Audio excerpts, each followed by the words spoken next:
I hope you're doing great. Welcome to Cardio 101. Cardio can be really confusing. You're not alone. In this video, I'm going to go over every form of cardio I think you should know, how long you should be doing that form of cardio, what muscles are worked when you do it, the difficulty, and any tip or trick I think would help you. So let's get into it. Welcome to Cardio 101. Every type, difficulty, and thing you need to know about cardio.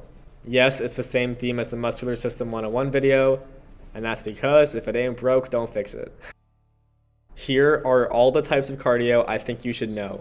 There are 12 different ones: walking, running, hiking, sports, HIIT workouts, stairs, swimming, biking, rowing, elliptical, sprinting, and Jacob's ladder.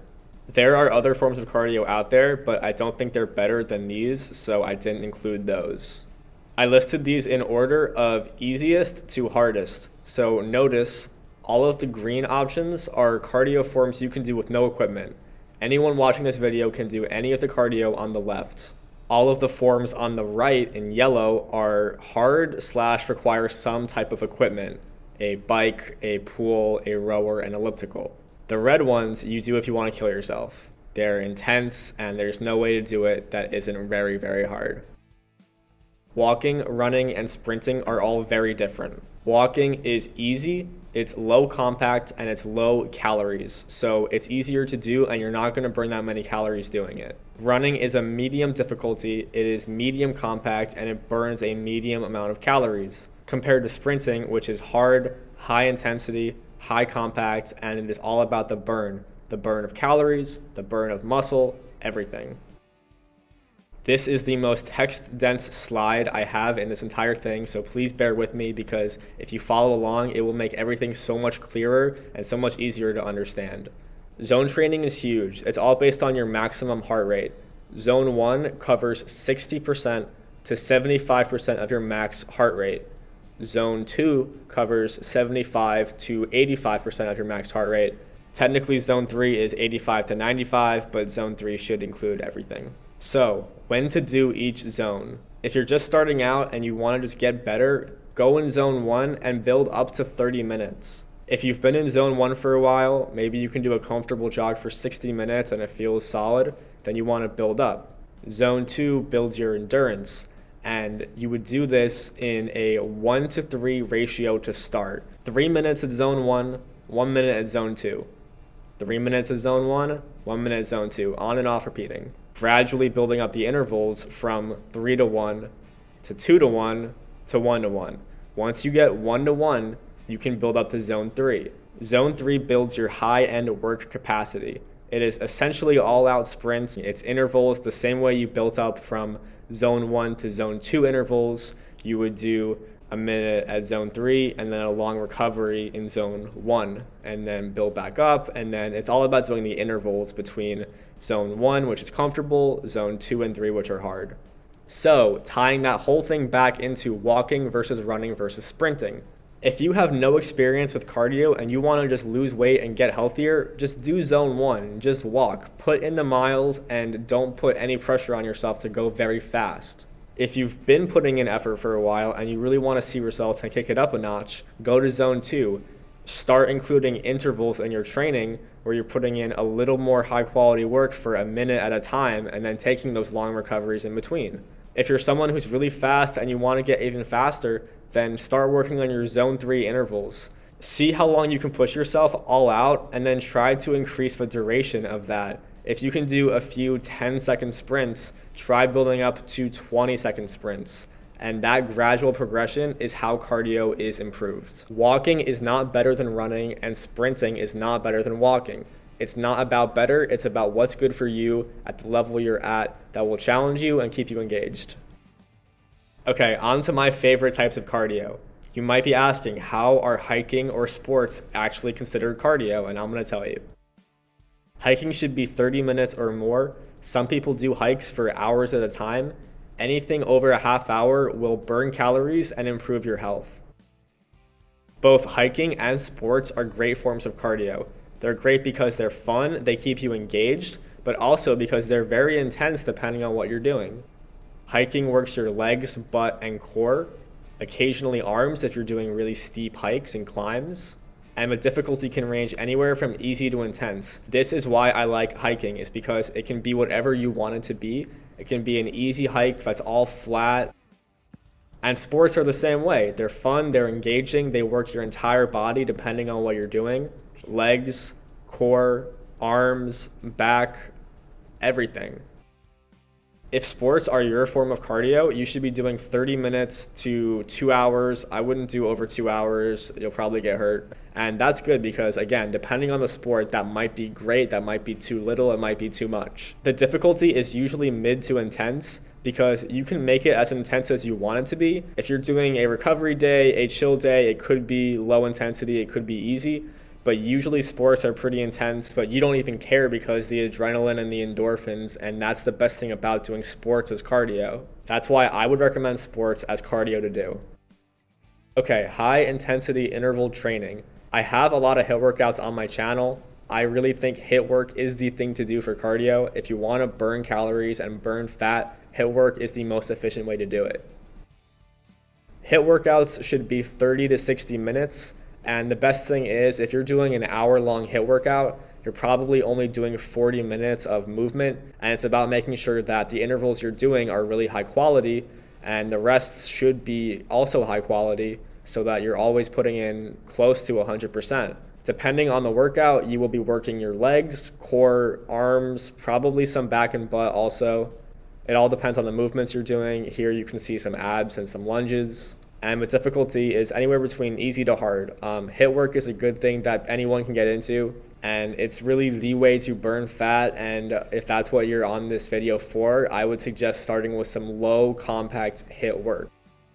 Moving on to stairs. I think stairs as a machine are stupid. I think actually doing footwork drills on stairs is the best way to do cardio. So footwork on stairs can look like this, and it should be done between 10 to 30 minutes. The body parts worked are the legs, the butt, and the core, specifically the lower legs, the soleus, the ankles, the tibialis. The main reason I would recommend doing these drills is that it will improve your lower leg coordination and you will get hurt less. We know that a lot of ankle injuries and a lot of knee injuries happen because you contort your body in a weird way and your legs aren't able to support that force.